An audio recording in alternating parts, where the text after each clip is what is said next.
Hello everyone, this is Shannon from That's So Po, and today I'm here to do the reading habits tag. I was tagged by Kesara at Reads with Kesara, who I will link below, and if you have not checked out her channel, please do. She is so excellent if you like SFF. She does weekly reading vlogs, reads a ton of books, and just is a great resource especially if you like fantasy. The other person who tagged me was Mariana at Mariana Quesada, who I will also link below. And again, if you haven't checked out Mariana, please do. I really love her channel. She also does excellent vlogs and she reads pretty widely, but especially loves romance and classics. She does a booktube in Spanish, but she always includes subtitles. So just click the CC button and you can watch it in English. Okay, so let's get on to the prompts for this tag, which are all about your reading habits. Question 1, do you have a certain place at home for reading?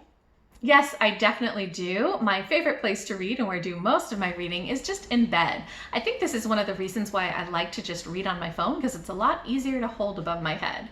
The other place where I tend to read is the bath because there is nothing more relaxing than just taking a hot bath and reading a book. Question 2, bookmark or random piece of paper?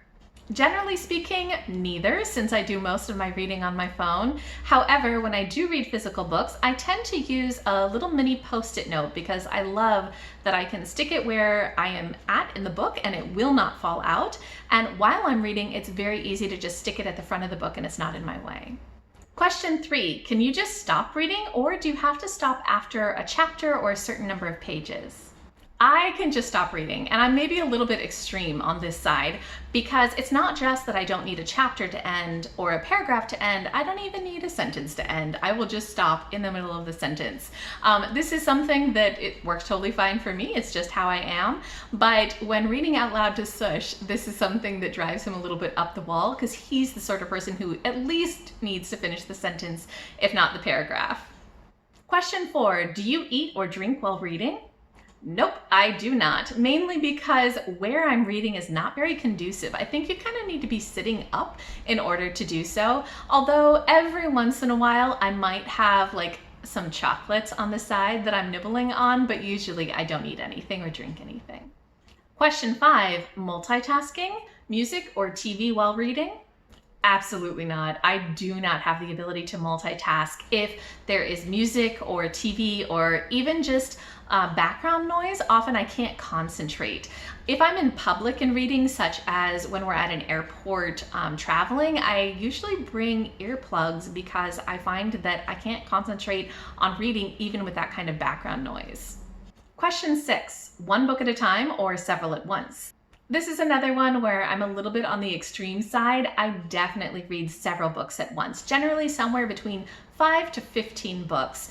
I usually am reading quite a few on my own, and then in addition to that, I'm also reading quite a few out loud with Sush. I read him some and he reads me some, so altogether it's probably on average somewhere around 8 books. Question 7, reading at home or everywhere? In general, I do almost all of my reading at home. However, I am happy to read anywhere that I go where I have some extra time and it's quiet and I want to be entertained. So I'm very likely to pull out my phone and just keep reading whatever I've been reading. Question 8, reading out loud or silently in your head? Both. When I'm reading by myself, I read silently in my head, but Sush and I read a lot of books out loud to each other, so this is very much a daily part of our lifestyle. I tend to read him books that I have read that I want to share with him, or books that both of us are very interested in reading. He reads me a bedtime story every night, and also we're usually in the middle of some sort of ongoing epic fantasy or sci-fi series. Question 9, do you read ahead or skip pages? And no, I do not. I definitely am the sort of person who starts at the beginning and continues on. I don't peek. The only exception to this is that I might skip a foreword, or I might, for a nonfiction book, if there's like a little section that is maybe not relevant to me, I might skip that. But in general, I just start at the beginning and keep going. Question 10, breaking the spine or keeping it like new? Again, in general, this doesn't really apply since I do most of my reading on my phone, but when I do read physical books, I do not want to break the spine, so I try to avoid that, although I have had in the past some big epic fantasy mass market paperbacks that you really couldn't do anything but break the spine simply because of how big they were.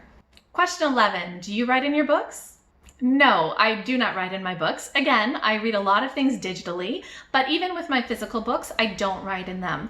If I really want to make a note of something, what I often do is I open up a Google Doc and then I will put in my notes there. So that's something that I commonly do, actually both with my physical and my ebooks. In ebooks, I often will also do highlights, but that's not something that I do in my physical books.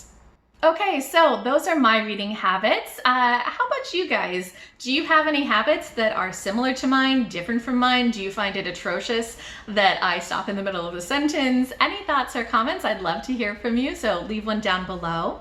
I'd also like to tag a couple of other booktubers. The first is Freddie at Sluggish Reader, and the other is Maja and Kristina at Bookworm Dreams. Also, anybody else who is interested in doing this tag, please do it and let me know that you've done it so I can go and watch it.